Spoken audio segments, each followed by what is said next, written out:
I'll start with something non-controversial. No, I'm fine with controversial. That's not usually my problem.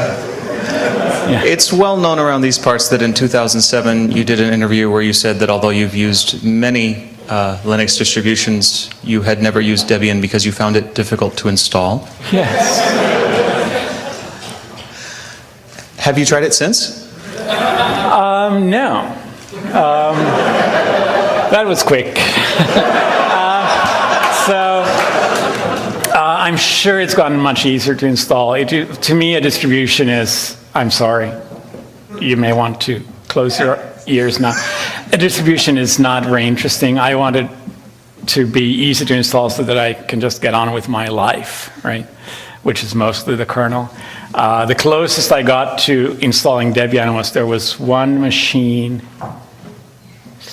I forget which one it was. It may have been the MacBook Air that actually had trouble installing something. And Debian, the installer would boot, but then it didn't install there either. And eventually I figured out what was the problem with that machine, but by then it was too late. If there's a way to break installing an operating system, I've found it multiple times, and if there isn't one you already know of, I found it.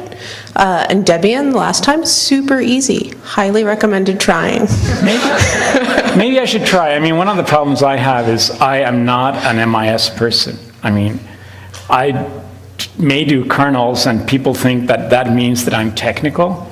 But when it comes to actually maintaining machines, I am a complete disaster, right?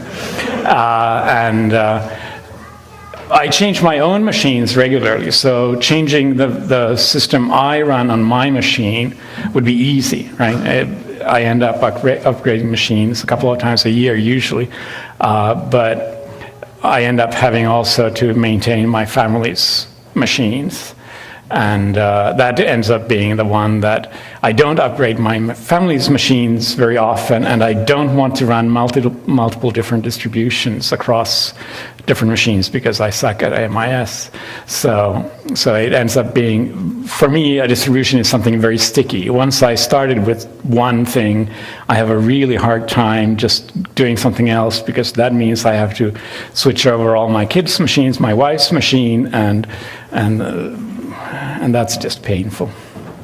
So that's why.